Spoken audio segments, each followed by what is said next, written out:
Oi, bom dia. Meu nome é Albert e essa é a primeira vez que eu apareço aqui. Bom, espero que seja a última. Espero mesmo que seja a última. Tá, vamos começar.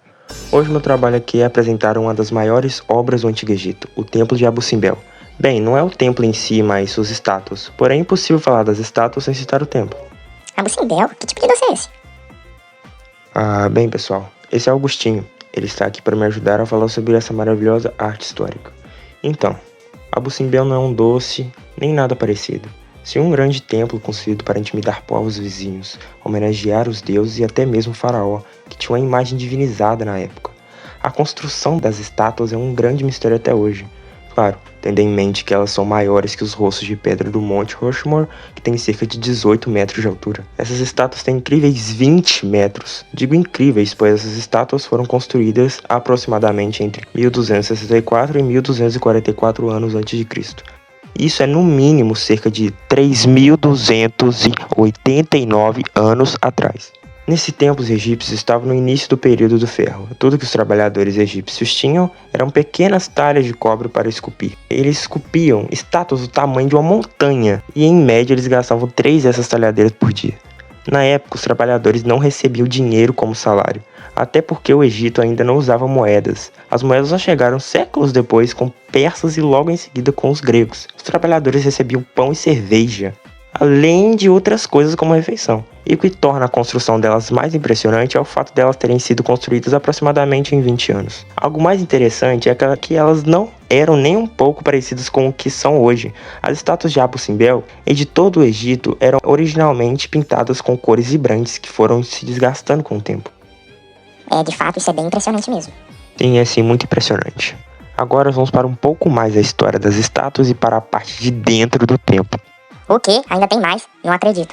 Sim, Agostinho, ainda não acabou, tem muito mais. Queria eu que tivesse acabado, que eu não queria estar aqui mesmo, mas enfim. Então, como vimos, a parte externa tem 4 estátuas colossais. E se repararem bem, tem outras estátuas pequenas aos pés das grandes. Elas representam familiares de Ramsés II. Essas chegam a uns 2 a 3 metros de altura, bem pequenas comparadas ao faraó. Uau, nossa, ele fazia os familiares bem pequenos, né? Tô achando que esse tal faraó Ramsés II era bem vaidoso. Era a própria família e ele não deu o destaque que mereciam. Exatamente como você disse. Ramsés era bem vaidoso. Na verdade, ele é considerado o faraó mais vaidoso e propagandista da história egípcia.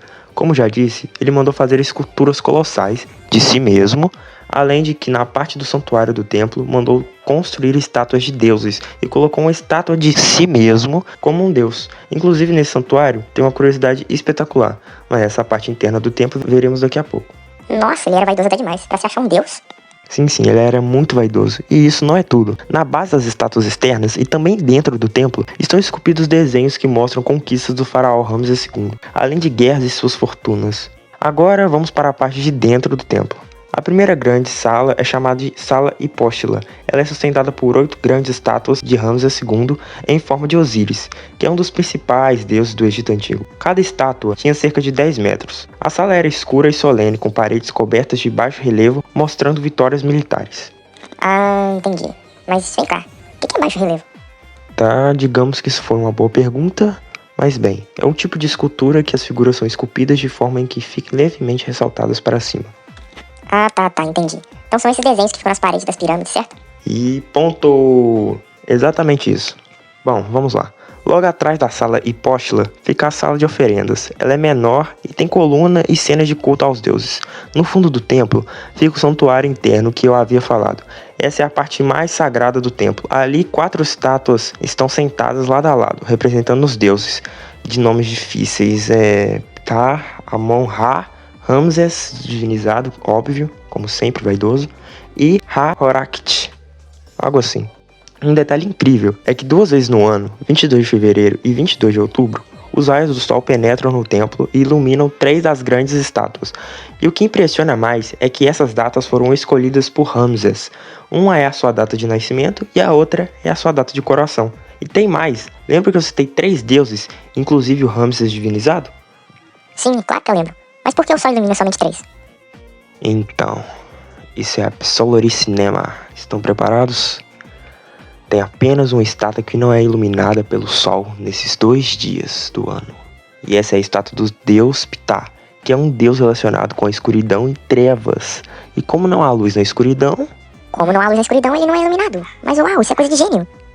Exatamente, isso é coisa de gênio. Além disso, esses fatos só mostram que o nível de precisão arquitetônica da época, a simetria do alinhamento solar, a precisão do alinhamento do templo com o sol mostra a fusão entre arte, religião e ciência. Além da arte propagandística que era feita para mostrar o poder divino do faraó. Isso sem falar que todo o templo foi esculpido na rocha, dentro de uma montanha. Nossa, o que parecia ser só um doce é muito mais complexo e cheio de história. Blá blá blá, blá blá blá blá blá blá. Sim, a história de Abu Simbel e das estátuas são muito mais complicadas e cheias de blá blá blá, segundo você. Bom, dava pra ficar falando muito mais coisas sobre Abu Simbel. Porém, fiquei sabendo que não posso me prolongar por muito tempo. Então ficamos por aqui depois de ter falado um pouco desse maravilhoso templo que é uma grande estrutura arquitetônica cheia de arte simbólica e hieróglifica. Bom, até outro dia, eu acho. Fico com essa maravilhosa música de fundo.